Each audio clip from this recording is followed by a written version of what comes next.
Bienvenidos. Hoy tenemos sobre la mesa una serie de fragmentos de Sobre héroes y tumbas, de Ernesto Sábato. Hola. Pero, a ver, quiero proponer algo un poco distinto. En lugar de hacer un análisis literario al uso, vamos a tratar estos textos como si fuesen un mapa. Me gusta la idea. Un mapa. Sí, un mapa que nos guía en una especie de descenso. Empezaremos en la superficie, con un sentimiento que todos conocemos. La soledad.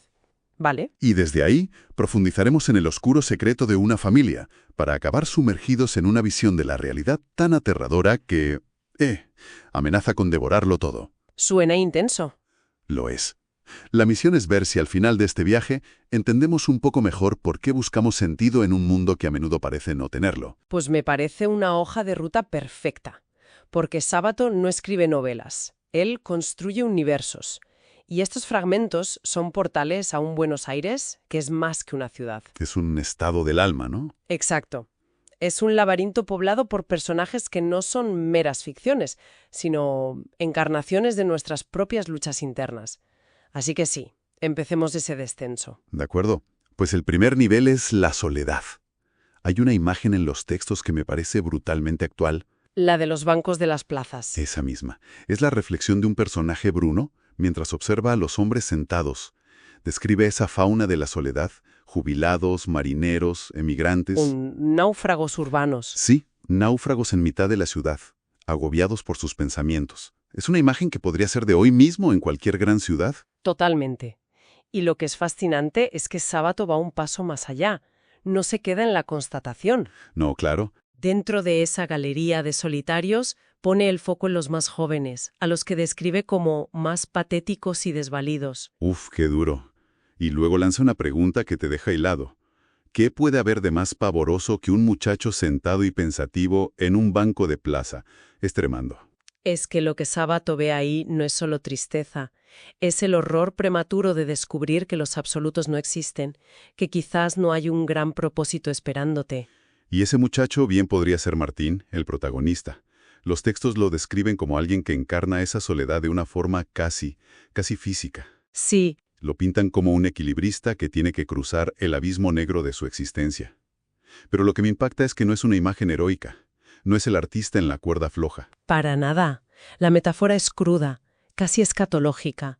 Dice que mientras cruza ese abismo, carga con enormes fardos de basura y excrementos. Exacto. Eso es el peso de su trauma, la herencia de una familia rota, su aislamiento.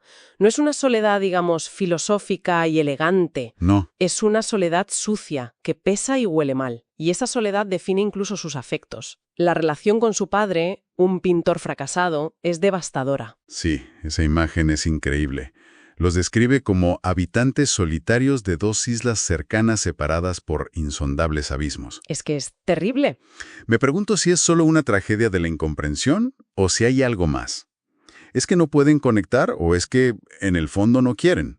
¿Es la soledad una condena o también un refugio? Creo que es ambas cosas. Es una condena porque el texto dice que el entendimiento entre ellos llega, como casi siempre, demasiado tarde. Ya. Pero también es un refugio porque esa isla te protege del dolor de intentar conectar y fracasar.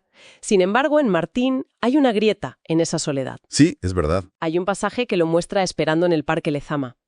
Y ahí su soledad no es un abismo, es una espera. Es cierto. El texto habla de una mezcla de temor y la esperanza, de la certeza casi mística de que va a volver a ver a Alejandra. Es la soledad que anhela ser interrumpida.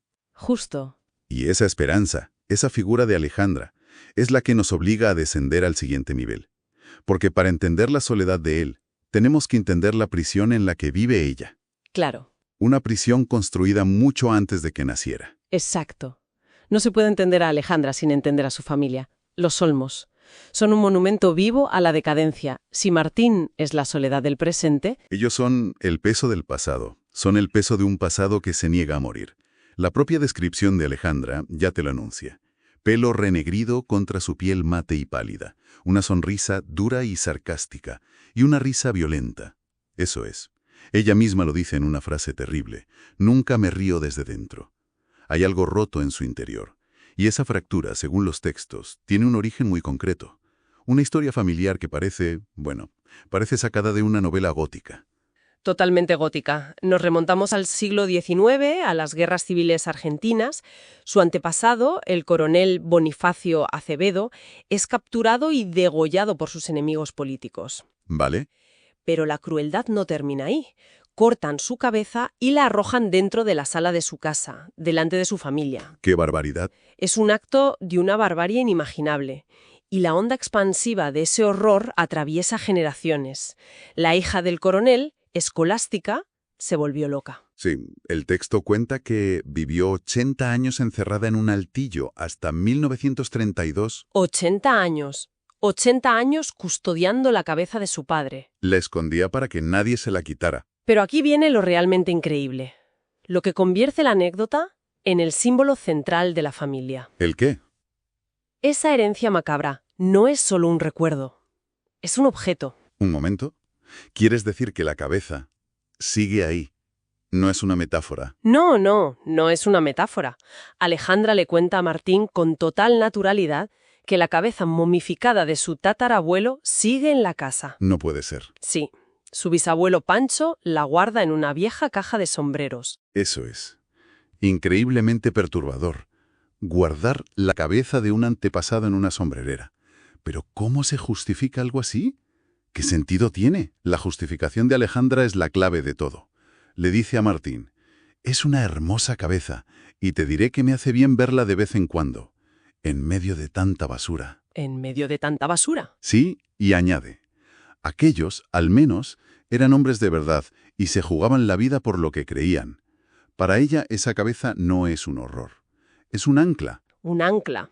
Es la última reliquia de un mundo de absolutos, de heroísmo y certezas, en contraste con un presente que ella percibe como mediocre y corrupto. O sea que esa reliquia macabra es un símbolo de integridad. Es una forma de nostalgia, realmente retorcida. Aferrarse a un pasado heroico aunque literalmente te quedes solo con la cabeza decapitada de ese pasado. Hora universal, ¿no? Sí, claro. ¿Cuántas familias, cuántas naciones no tienen su propia cabeza en la sombrerera? Ese fragmento de un pasado glorioso que idolatran y que en realidad les impide enfrentar la decadencia del presente. Claro, se aferran a la reliquia mientras la casa familiar, como la Quinta de los Olmos, se cae a pedazos, hipotecada y rodeada por la basura del mundo moderno. Claro. Es la parálisis del que vive del recuerdo.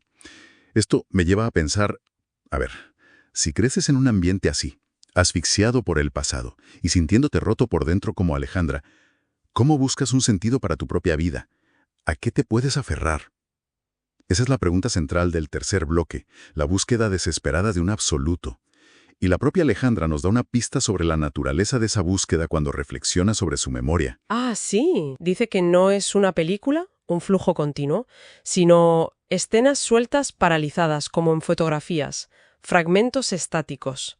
Su vida es una colección de fogonazos, y su búsqueda también lo es. Como el plan que tenía de adolescente con su amigo Marcos, querían irse de misioneros al Amazonas o a China. Que a primera vista parece una búsqueda de pureza, de entrega. Parece, pero si lees con atención, sus fantasías no son de bondad, son de martirio. Se imaginaba a sí misma siendo capturada por salvajes. Uf, cómo me desnudaban y me ataban a un árbol, me abrían el pecho y me arrancaban el corazón sangrante. Es estremecedor. Es que tela. Lo que busca no es hacer el bien. Entonces, ¿qué busca? Si no es bondad, es... ¿qué? Una especie de absoluto a través del dolor. Exacto. Busca una experiencia total, una verdad innegable, y cree que solo la puede encontrar en el sacrificio extremo.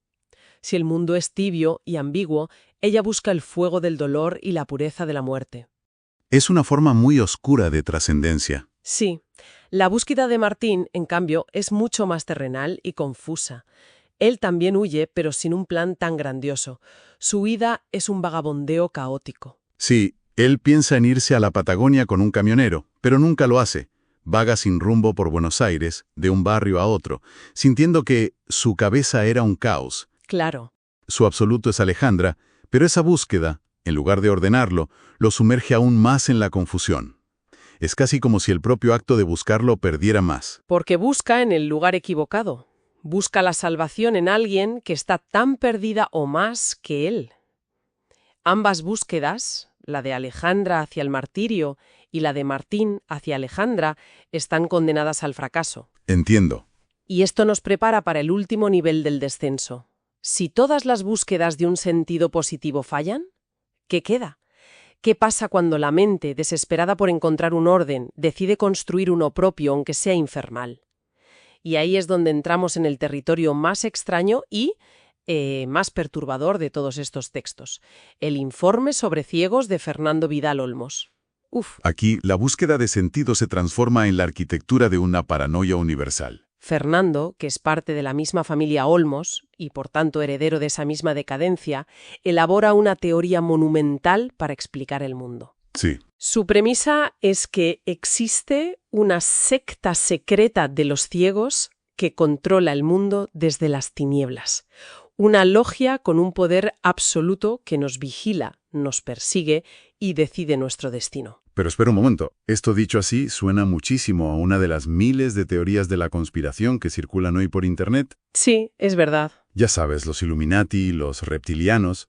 ¿Qué diferencia la paranoia de Fernando de un simple delirio? ¿Por qué esto es una exploración metafísica profunda y no los desvaríos de una mente enferma? Esa es la pregunta crucial.